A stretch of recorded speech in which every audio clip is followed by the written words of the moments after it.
Hi, I'm Robin Schultz. And I'm Ashley Lovell. And this is After the Gavel. We have got a full episode for you today, 32 items on the agenda. Something for everybody, whether it's taxes, zoning, infrastructure, grants. There's something for everyone tonight. Yep, and even data centers. So stay tuned.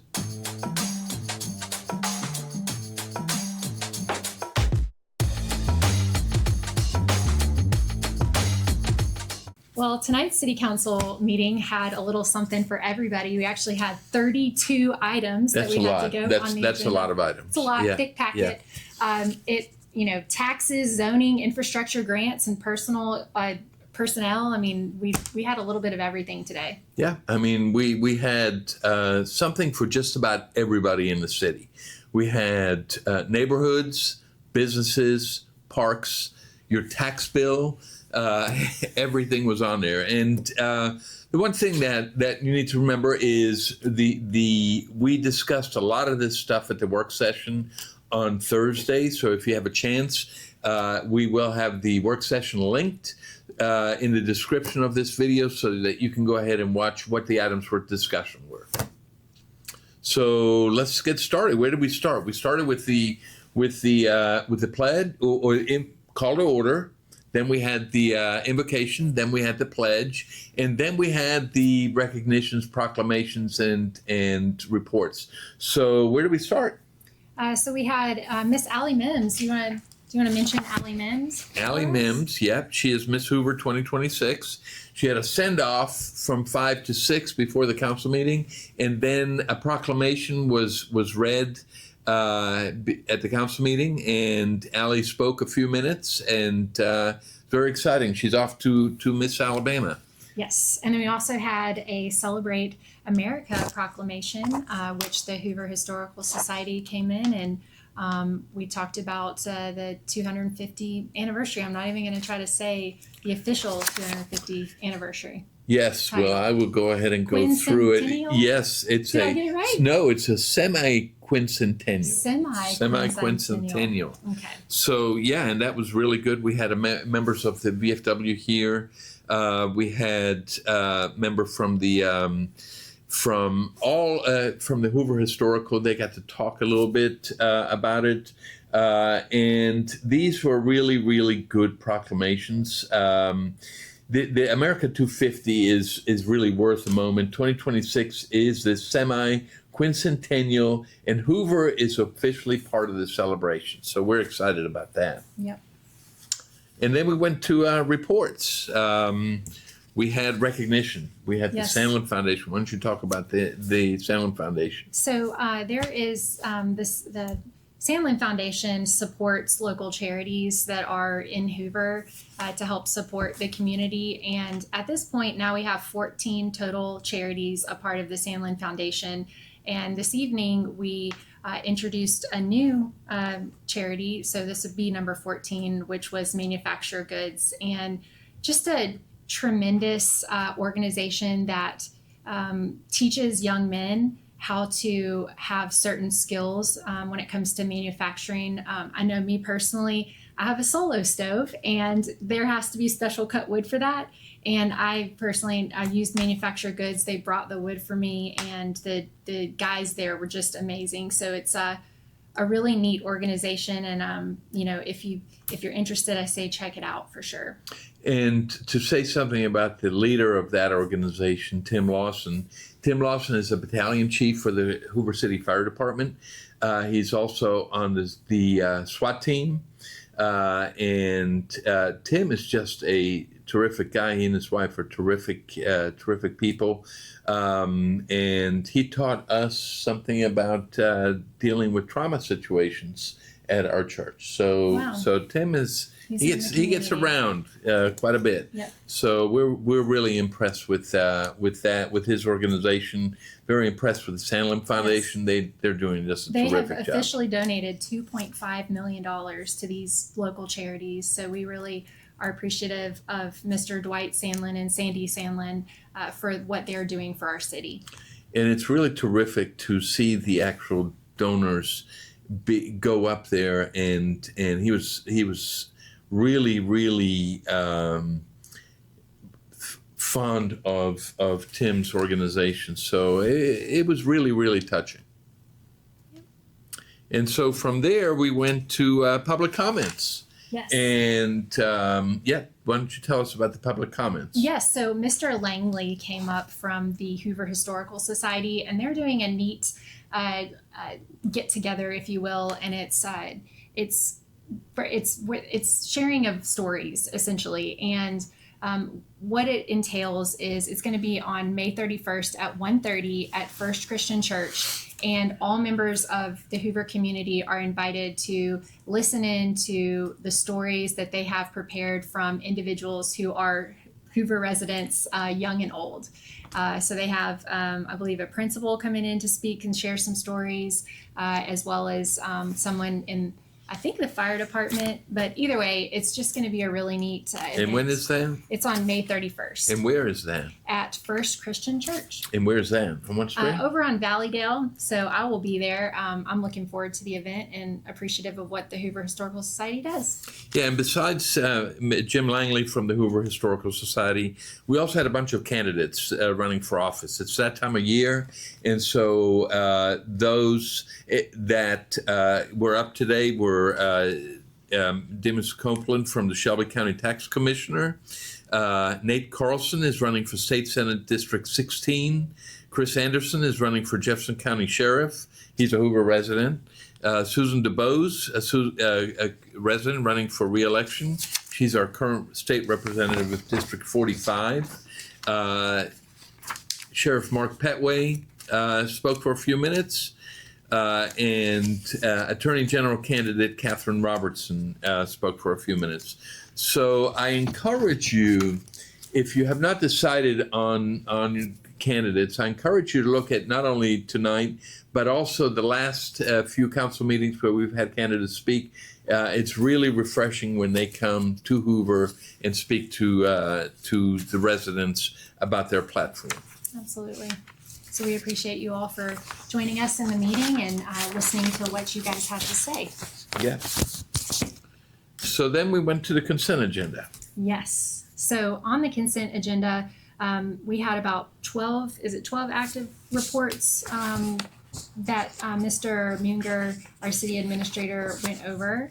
And I guess that, one interesting, takeaway from all of this are just several projects, if you will, that either are at completion or, just things that we have to do to maintain compliance. So for instance, we had our wastewater system, both for the Inverness as well as the River Chase. We are in compliance with ADEM, which is the Alabama Department of Environmental Management, and the fact that the Hoover City Council has reviewed the municipal water pollution prevention annual report for both of those systems. So those are the types of things that were on the consent agenda that were airing. Yeah, we had several items on there. And keep in mind the consent agenda, the way that it works is we go into detail at the work session, and then we read them as a whole and vote as a whole, unless a member of the council decides to, or a member of the public decides to remove it. And Councilor Smith decided to remove item number 9, which was the fire station. Which is we got Fire some Station number 1. Yeah, Fire Station 1, and we read some comments about that. It's 8 months behind schedule, and it should be noted that with that particular thing, nobody's more frustrated about that than Chief Bentley is. Yep. Chief Bentley is. The way that the contract was originally written is the Fire Station 1 was supposed to be finished in August of last year. Once we reach that deadline, then there is a penalty phase that the contractor goes into.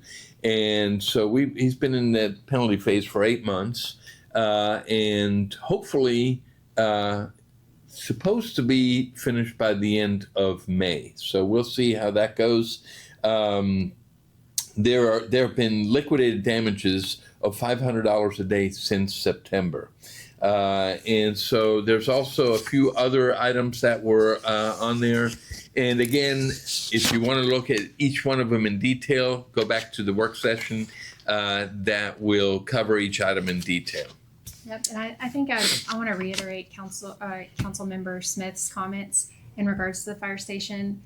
He did say that, as Councilor Schultz said, that there was nobody more frustrated with it than Chief Bentley. And he mentioned that the previous administration chose this contracting company because it was $10,000 cheaper against the advisement of some of the folks in the fire department, except city staff, but they went with that contractor anyways. And so Councilor Smith was just highlighting the fact that we want this project done just as much as you guys do. There were a couple things also. The one item that was on the consent agenda was the River Chase Galleria Community Art Display. That is a project by Leadership Hoover, and you will see that at the Galleria. It's kind of a history of Hoover and also a current state of the city of Hoover in pictures, in photos, and we got a sneak peek at it. I got to say, it's really exciting what Leadership Hoover has done. I encourage you to go look at that once it's up. I believe that's going to be up at the end of the month. Is that right. We voted on that it would be up, and in addition to that, we also had some budget amendments. We had some for the finance department. We had some for the fire department, some for the parks, for the police department, and for the library. Some adjustments there.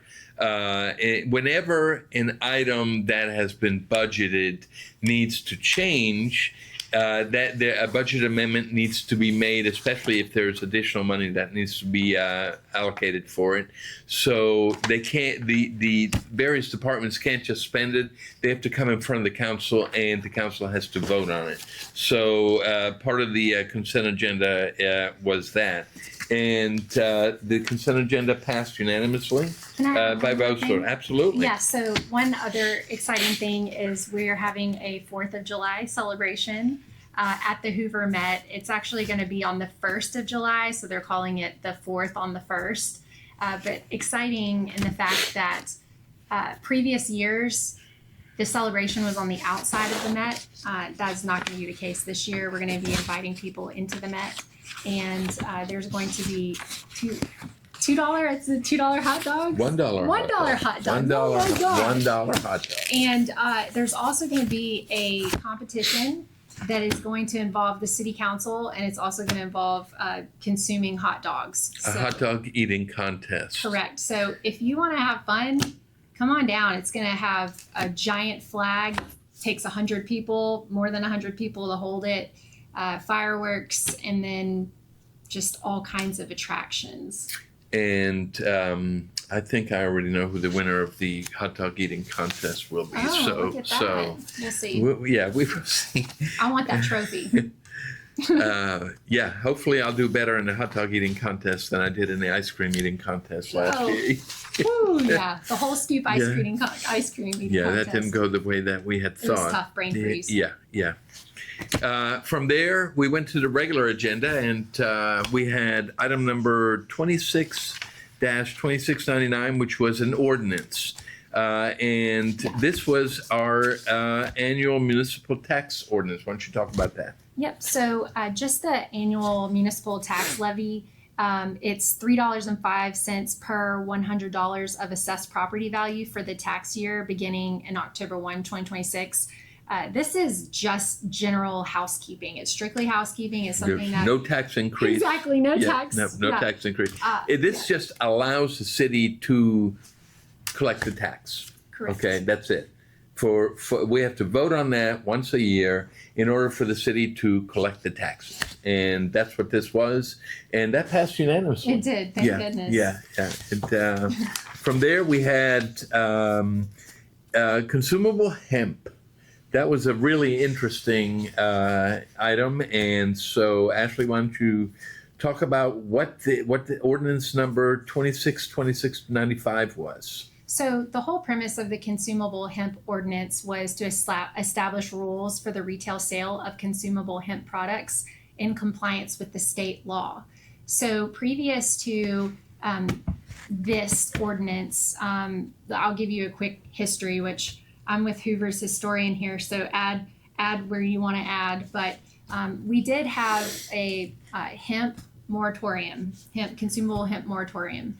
And now that the state has taken a firm stance on consumable hemps, that helped us to then develop this ordinance in accordance with that. One thing that I wanted to ask was that according to the previous ordinance, then the moratorium, and now the new ordinance, are the guidelines stricter? Or they're more guardrails? And the answer is absolutely yes. It allows for certain parameters that have to be met in order to even begin the process of opening a consumable hemp. And some of those parameters are that the location where this is sold cannot be within 1,000 feet of schools, churches, residential areas, parks, child care centers, liquor stores, or other hemp shops. And unless it's an existing business, they would get grandfathered in. But we are going by the guidelines that the state has put in place, and then making it customized for Hoover. And so that particular item passed unanimously. There was no public comment against it. People were, one thing during the meetings, especially items like this, Council President, who tonight was Council Pro Tem Driver, will ask for comments from the council, and then she will ask for comments from the public. And there were no comments on this. The item passed unanimously by roll call vote. And from there, we went to our rezoning request. Basically, this happens once a meeting. The rezoning request, and normally in the Bluff Park area, where we go from residential R1 to a legacy residential legacy single family. And basically, what that means is they are permitted to build a porch, which the current zoning does not permit it. We rezone the house to this particular type of zoning, and then they can build their porch. Yeah. We were able to see some renderings, and it was great. Yeah, and then we had the house with the tree. Why don't you talk about the house with the tree? Yes, so we passed a resolution declaring a certain structure, 2125 Tyler Lane, if you're curious about the address, as a public nuisance. And so we've talked about this before on the podcast, but in order for us to abate a property, we have to declare it a public nuisance, and then it's got to go through a couple readings, and then finally we vote on it. So in this case, the property owner is given 45 days to voluntarily repair or demolish the structure. If they do not comply, then the city is authorized to complete the demolition or repairs. In this case, it's a demolition. There's a tree that's fallen on the house, and it's just a real mess. So that is something where we've passed to do the abatement. The owner has 45 days to get it done. If not, then Hoover steps in. And it's done.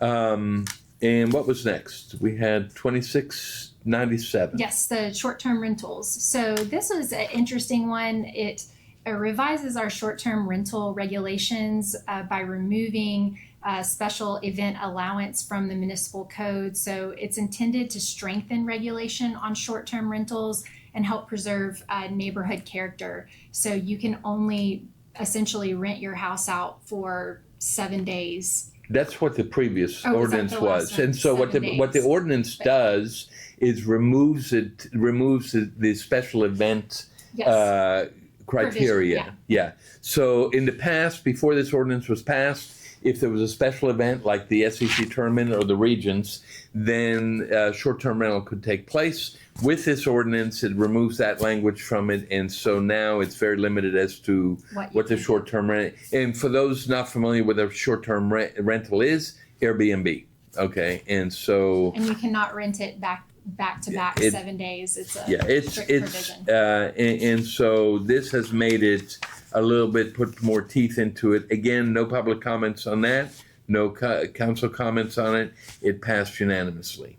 Yep. And next item was a conditional use at enterprise rent-a-car. Basically, a conditional use means that the Planning and Zoning Commission has forwarded it to the council. The Planning and Zoning Commission is a recommending body, which means they hear it, they hear all of the details on it. Our planning department makes a recommendation to them.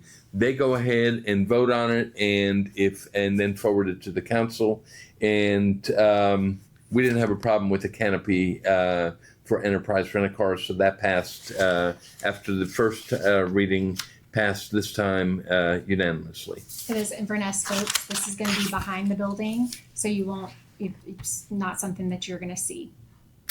And then we go back to our next item. There was consideration. Yeah, immediate consideration, and so this was the biggie of the night. Okay, this is the our data center. So we're going to spend a little bit of time on that because there's too much misinformation out there, and we want to get it straight. And so what we're first going to talk about is the why we voted or what we do in order to get an ordinance passed. Normally, it takes 2 readings to get an ordinance passed unless it is voted on for immediate consideration, which means that it's on the agenda as immediate consideration. And one thing has to happen before we can go on to the ordinance with immediate consideration. What is that? That is called suspending the rules. And then what happens? We have to vote to suspend the rules, and then at that point, we discuss the matter. And is it a majority vote? It is a majority vote. It No, has to it's be a unanimous vote. Unanimous. Unanimous vote, which means that if one council member says no, then it does not pass, and then it would just undergo the normal first and second reading. So in this particular case, a roll call vote is done. For suspending the rules, immediate consideration, that passed unanimously, and then the item was read. So what was the item? The item was what everybody's been talking about for the last couple of months, is the data center. And and we're going to kind of discuss that in detail, but the ordinance basically says that in the past, we did not have any rules for data centers. And we'll talk about what a data center is in a minute, but we didn't have any rules. So if somebody came to the city and wanted to build a data center, they could, because there was no rules in place. And it would fall into office/technical use. Right. So although it didn't outline the word data center, a data center would fall into that criteria. And so what conditional use does is it kind of puts some brakes on it, and then it goes in front of planning and zoning where people can object to it. And one individual in the audience that spoke out about it, she said, well, how are we going to know about it? Well, it's going to be advertised. It's going to be on the agenda for planning and zoning, and then you can speak against it there. But that's not where it stops. From there, it goes to the council. And again, you can speak for or against it at that point. And so what this did essentially is, instead of it being rubber stamped because it's a permitted use, this makes it a conditional use, meaning that unlike the Birmingham situation where it was basically passed, this puts some brakes on it. And so now we're going to talk real quick about what is a data center, okay? What is it? And so what Ashley and I are going to do is we're going to, the one thing that we're going to do is we're going to do some educating, not as much in this episode. We're going to have a separate episode on just what a data center is. But in brief, one thing that I mentioned to the resident who asked the question is the room we're in, the council chambers, has a data center in it.